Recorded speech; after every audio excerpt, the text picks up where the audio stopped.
particularly if it contradicts that upon which they built their career. So we have a fundamental problem here. What do you do when people have to protect their own vested interest? And they are the people we're counting on to tell us the truth and to update our knowledge base of major events in our country's history. What happens when somebody wrote a book about the assassination of John F. Kennedy based on what they knew or claimed they knew at a particular point in time, and then many, many new facts come out? My experience was, and because my book, Family of Secrets, the secrets are the secrets of the American family, not the secrets just of the Bush family, even though the book nominally is a history of the things we don't know about the rise of the Bush family and all the things that they did to us and to the world. But it's really a pulling back the lid on this teeming cauldron of essentially covert operations being run against us and against our democracy by ourselves. And it staggered me what I found. It was all new. I ended up stumbling into, as you know, Jim, a whole new story, a whole new understanding of the assassination of John F. Kennedy, who was behind it, how it was done, what it meant, and why it changed our country forever, actually, and why it is still to this day this kind of pall of fear we're talking about is all because of the messages that were sent 50 years ago almost. And so these kinds of things, the need to be open. As I say, when I began my book, I didn't expect to be looking at the JFK assassination at all. I had no position on it. I was okay with this idea that Lee Harvey Oswald was a lone kook. I just didn't know. But as I discovered strange things about the Bush family, and particularly Bush's father, George H.W. Bush, and discovered essentially that he'd led a secret life, that far from being named head of the CIA because he was an outsider who was going to somehow reform it, that he actually covertly had been CIA himself for decades before. Now, that's a pretty big revelation.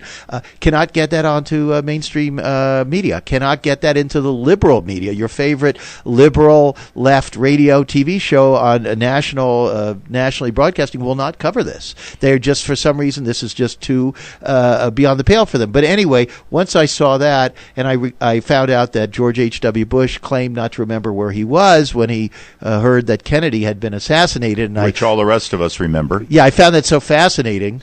And I began just sort of wondering, well, where was he?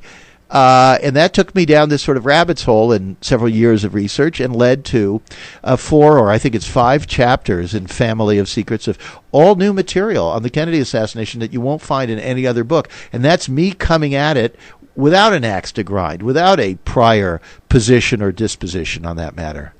One thing I've heard you say that I think is significant before I ask you something more specific is that in general, whether you're talking about left-wing people, left-wing radio hosts and listeners or so on, or right-wing like Fox, is you can't get a story out that people don't want to hear. People go in with a certain attitude of what they want to hear, what they tune into this host or this network for, and that's what they want to hear, and you're not going to sell them a story that contradicts that. I am increasingly convinced that this left-right paradigm is inherently false.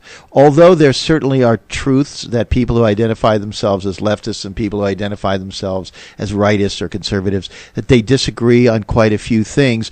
Much of that is almost a kind of it's a little bit like professional wrestling. It's a kind of a fake act which is designed to the public loves conflict, as it's a terrific form of entertainment.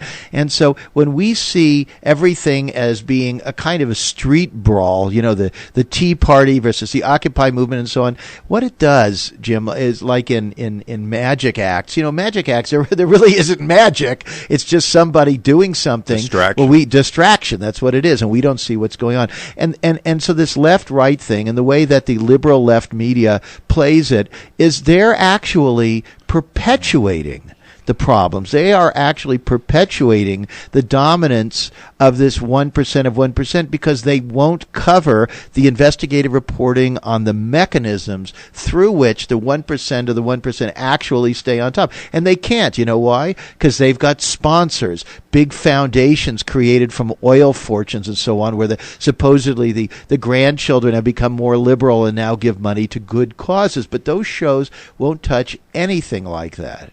And these big ads you see for things on TV, on shows that have nothing to do with what you're watching, like Exxon and the chemical industry and plastics. I think it's the threat to yank those ads if you say the wrong thing, right? Well, it is, because the reality is they cannot survive without that income. Now, the reason I started whowhatwhy.com, our nonprofit, nonpartisan, but extremely aggressive questioning news website is because we wanted to get off of that particular gravy train. And so we run very, very leanly.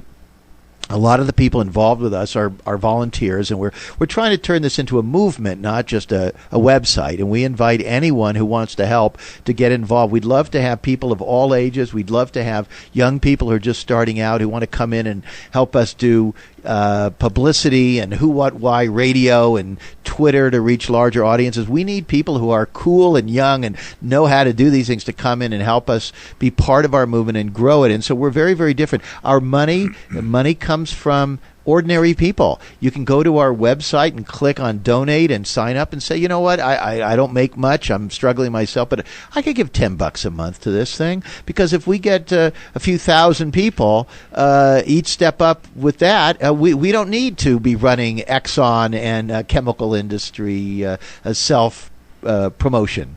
We're speaking to Russ Baker, investigative journalist with whowhatwhy.com and the author of Family of Secrets. And I want to ask you in a second about how Family of Secrets came about and how one thing led to another. But am I correct that